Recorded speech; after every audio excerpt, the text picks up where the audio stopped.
ابھی لوگوں سے کہا جا رہا ہے ہم کو کرنے نہیں ہے بولے اداکاری. میں نے کہا اچھا کیوں نہیں کرو گے؟ بولے نہیں وہ ہمارے مقابل کے لوگ آ گئے. تو میں نے کہا کیا ہوا آئے تو اس کا مطلب یہ کیا پتا تھا جی وہ بزنس سمجھتے ہیں اس کو جو اپنے کیوں ہے کہ وہ نہیں سمجھتے گا.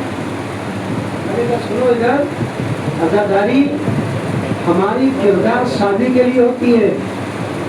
اداکاری ہمارے حسن اخلاق کو حسن خلق بنانے کے لیے ہوتی ہے. اس سے تو ہم اداکاری کو بدنام کر رہے ہیں. ہمارے شہری بمبئی میں ایسے ہوتا ہے.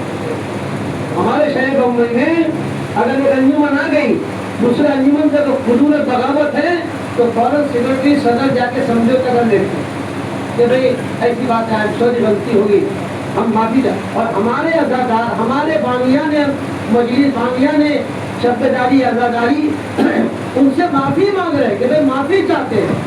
اور معافی نہ مانگنے کے معافی ہونے کے باوجود بھی وہ لوگ ابھی چلے گئے. آپ بتائیے کیا ہے کہ اداکاری قبول ہوگی؟ اس کا مطلب کہ آپ نے اداکاری کو بزنس سمجھا ہے. اداکاری کو آپ نے لین دین سمجھا ہے. اداکار نہ لین دین کرنے والا ہوتا ہے اداکار بلکہ خوشنودی امام حسین خوشنودی سیدہ کا باعث بنتا ہے. صلوات بھائی پر محمد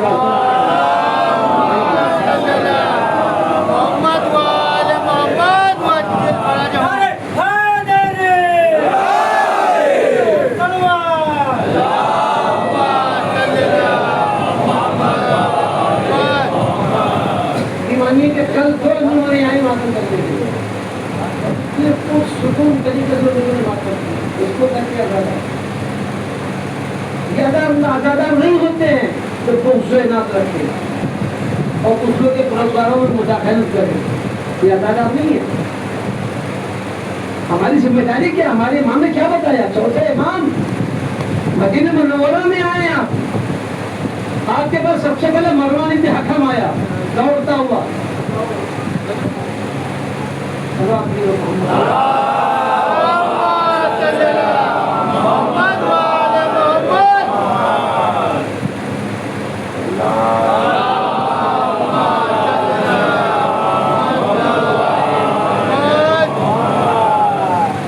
ابن حکم جو تھا پورے قافلہ میں حسین کا کینگ تھا.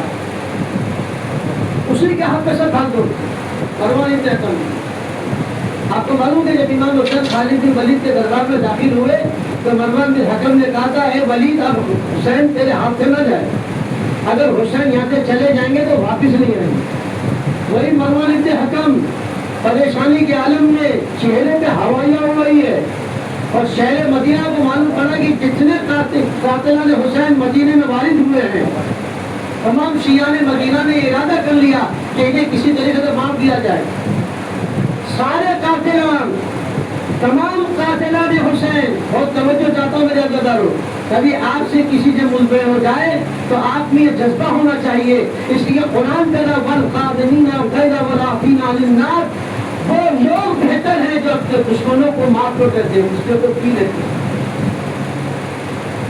امام حسین کے بعد مروان بن حکم آیا. آنے کے بعد کہتا ہے مولا آپ ہماری ہم آپ کی پناہ میں. ہمیں معلوم ہے کریم ابن کریم ہے. یہاں تک کہ حسین بن نمیر جو قاتل علی اکبر تھا وہ بھی آیا. شمر لئی آیا. پوری ابن یزید آیا. ادھر مدینے میں مختار ابن ابی عبیدہ ثقفی نے سب کو ڈھونڈ ڈھونڈ کے مارا ہے. آج ہمارے شیعہ حضرات برجستہ کہتے ہیں مختار تو اپنے حکم منصب کے لالچ میں گیا تھا. استغفر ربی واتوب الیہ. اتنا بڑا الزام ہے اتنی بڑی تہمت ہے کہ خود جناب زینب سلام اللہ علیہ نے کہا اے بیٹا سجاد ہماری دعا ہمارے مختار کے ساتھ ہے. جو شہزادی مختار کے ساتھ دعائیں دے اس مختار کا کیا مطلب ہوگا؟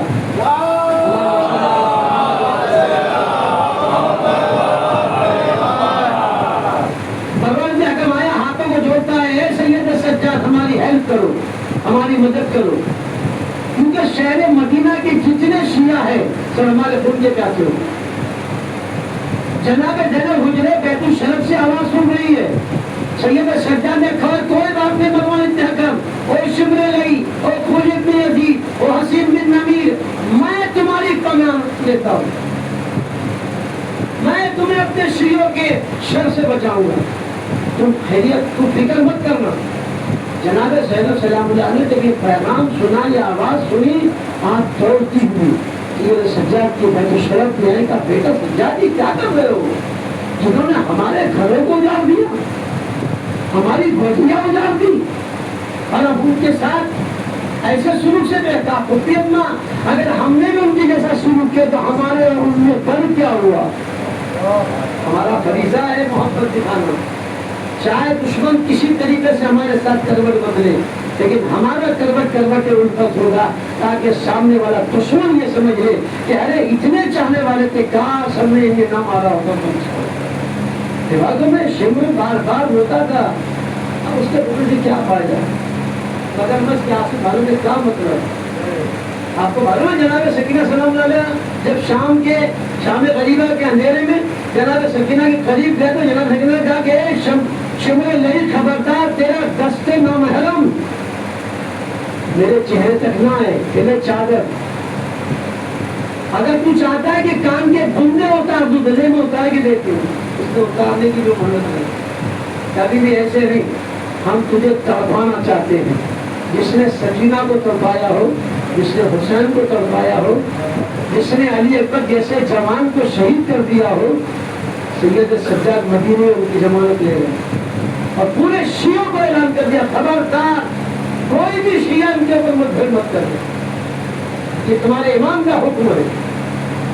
یہاں تک کہ تمام شیعہ رنگی تلواریں لے کر، تیر و تبر لے کر پہنچے کہ قاتلان امام حسین کا خاتمہ کر دے۔ امام نے کہا خبردار، اگر تم میرے ولایت کے قائل ہو تو میرے کہنے کو مان جاؤ۔ یہ ہوتے ہیں اہل بیت، ان کا نام ہے اہل بیت۔ امام نے معاف کر دیا۔ یہی حسین بن نمیر بیابان جنگل میں بھوکا پیاسا تڑپ رہا ہے، یہ سمجھ لو کہ بالکل جابا حق ہونے والا تھا، منحوس لعنتی۔ حضرت سجاد نے کہا منال پشت ناقہ سے مشکل سے آپ لے آؤ۔ آپ نے بھائی ابھی اکبر کو شہید کر دیا، کہا میرا جتنا ہم تمہیں کہہ رہے اتنا مانو، یہاں سے جسمات سے کھیل نہیں ہے، ہم تمہیں جتنا کہہ رہے اتنا مانو۔ کہا کیا ماننا ہے مولا؟ کہا مشکل سے آپ کو لے آؤ۔ مشکل سے آپ کو لایا، حسین بن نمیر کے چہرے پہ پانی مارا۔ کون تھا حسین بن نمیر؟ جس نے سید سجاد اپنی نگاہ امامت سے دیکھا ہے کہ علی اکبر کے کلیجے پہ نیزے کی علی مارا تھا اس نے۔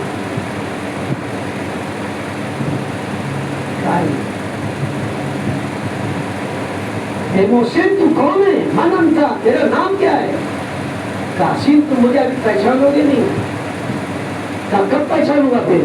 محسن میں تو جامع حق ہو رہا تھا، میں تو مرنے والا تھا، میں تو واقعی جاننے وانے والا تھا، لیکن محسن تیرا احسان نہیں بھولوں گا۔ کہا تو احسان بھول نہ بھول، یہ ہمارا کردار ہے، وہ تیرا کردار تھا، یہ ہمارا کردار، وہ تیرا اخلاق تھا، یہ ہمارا اخلاق، یہ تیری روش تھی، یہ ہماری روش ہے۔ کہا اچھا آپ بتاؤ تو صحیح، من تم کون ہو؟ اتنے شفیق، اتنے ہمدرد میں نے آج تک شہر مدینہ میں پایا ہی نہیں، آپ ہے کون؟ کہا حسین تم مجھے ابھی نہیں پہچانو گے، جب میرے گلے میں خاردار توق ہوگا، ہاتھوں میں دھکیلی ہوگی، پاؤں میں ڈوری ہوگی، اس پر بھاری بھرکم لنگر ہوگا، اس وقت تم مجھے پہچان لو گے۔ کہا زین العابدین، آپ امام زین العابدین ہیں؟ کہا نام انا زین العابدین۔ حسین بن نمیر تڑپنے لگا کہ کاش اللہ مجھے موت دے دے۔ اے محسن تم نے اپنے روش و کردار سے میرے دل میں انقلاب پیدا کر دیا۔ حسین بن نمیر کہتا ہے کہ مولا آپ اجازت دیں تو میں آپ کے لیے 1000 لشکر مہیا کر دوں، آپ کے قاتلوں کا انتقام لینے کے لیے۔ امام نے کہا ہمیں انتقام کی ضرورت نہیں، ہمارا تو بڑا گھر اجڑ گیا، ہماری ہری بھری کھیتی اجڑ گئی، اب ہمیں کیا تو آباد کرے گا؟ تو ہمارے اہل بیت نے ہم کو بے رحمی دکھائی ہے، یہ جو طرح کی دھوکہ دھڑی ہے ہمارے ساتھ، کہ ہمارے عزادار خود ہماری عزاداری کو بدنام کر رہے ہیں. ہمارے امے میں 2-3 عزادار انجمنیں ہیں، سربازان عزاداری بگڑ گیا. اور سربازان عزاداری ایسے نہیں ہوتے ہیں کہ شکر داری کو ٹیمپو پہ بسوں پہ سوار ہو کر اتر کے کوئی کتے کو ٹھکر مار رہا ہے، کوئی کسی کو تکلیف پہنچا رہا ہے. ایسے عزادار نہیں ہوا کرتے ابھی لوگ. اب غور کیجیے گا، ہماری سب سے بڑی ذمہ داری ہے ہمیں قیامت کے آثار سے ڈرنا ہے، ہمیں میدان محشر کی گرمی سے برداشت کرنا ہے. اگر آپ نے یو پی کی گرمی کو برداشت کیا تو کل میدان محشر کی گرمی کو برداشت کر لیں گے.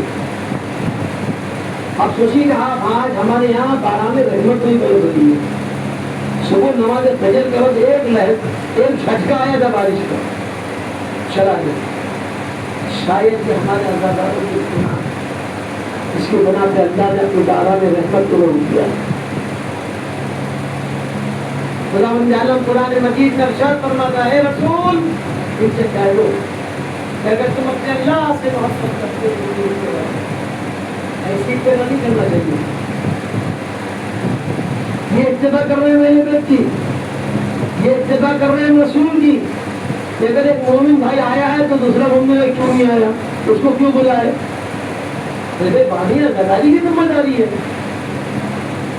اس نے آپ لوگوں کے دونوں کے درمیان میں صمیمیت چاہے اور تم آپس میں خود سے انعام کرتے تم کیسے حسینی ہو. بلکہ میں کہتا ہوں ایسے لوگ حسینی کے نام پہ قلم ہے، حسینیت کو بدنام کرنا چاہتے ہیں. سرباز عزاداری، ہم حسین کے سرباز ہیں، عزاداری امام حسین کے سرباز ہیں. ارے آپ اگر سرباز ہو جائے تو عزاداری کا تو سچا نام ہو جائے گا. حقیقت میں سرباز امام زمان اگر ہے، سرباز عزاداری اور امام زمانہ کے پردے رہ بدلے وہ ہمارے عزاداری کی فکر کر رہا ہے. ہماری ذمہ داری کیا ہے؟ ہمارے اخلاق کیسے ہیں؟ آپ بتائیے یہاں پہ جتنے بھی چند گھر ہوں گے ان لوگوں نے کیا سوچا ہوگا؟ تو جو اتنا مجمع آیا واپس چلا بھی گیا. یہ عزاداری کو بدنام کرنا میرے جو ملامت کرنا، برا مت ماننا. میں دونوں طریقین کو، دونوں طرفین کو کہہ رہا ہوں کہ اپنے آپس میں اس نے خود پیدا کیجیے. خود چھٹے امام کو پوچھا گیا مسیح اصلی کو بھی کہتے بلا مجلس حسین کی کیا اہمیت ہے؟ میں چاہتا ہوں ملا میرے گناہ معاف ہو جائے. امام نے کہا ایک مجلس میں جاؤ، دوسری مجلس میں جانے سے پہلے اللہ تمہارے گناہ ایسے معاف کرتا ہے جیسے سوکھے درخت سے پتے لگ جاتی ہے.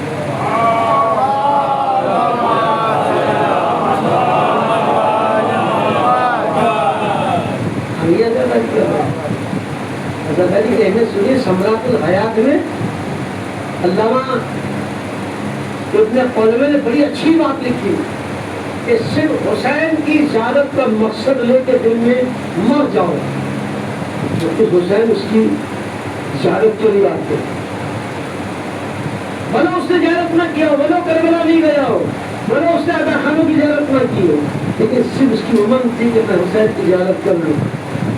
لیکن مجبور ہے تکالیف اور مسائل و علام کے بعد اس کے بعد اتنی استطاعت نہیں تھی کہ وہ مجلس میں زیارت کو جا سکے. نہیں گیا، تو انتقال کر گیا بیماری کی وجہ سے یا کسی اور وجہ سے. اگر انتقال کر جائے تو یہاں پر چھٹے امام بنواتے ہیں کہ گویا اس نے امام کی زیارت کی. جب وہ مر جاتا ہے، مرنے کا اس کی قبر پہ امام حسین کی زیارت کو آتے ہیں. یہ ہمارے اخلاق ہے، یہ ہمارے کردار ہے. ہمارا کردار کس طریقے کا، ہم کیسے شیعہ ہے، ہم کیسے عزادار ہیں. ہمیں اخلاق نام کی کوئی شے نہیں ہے. امام حسین کے بعد بتائیے کیا سارے قافلے والے سب امام حسین کے چاہنے والے تھے؟ کوئی بتا سکتا ہے؟ بولتے یزید ریائی کون تھا؟ دشمن، جناب زینب کے راستے پر روکنے والا، امام حسین کے نگاہ میں فرق پہ ہاتھ ڈالنے والا. کیونکہ صرف حسین کا اخلاق، حسین کے اخلاق و کردار اور روش کو دیکھ کر یزید رہائی کا دل ایک لہجے کے لیے بدلا. تو جو لعنت اللہ تھے اب علیہ السلام، اور اللہ امام حسین نے، اللہ نے امام حسین کی محبت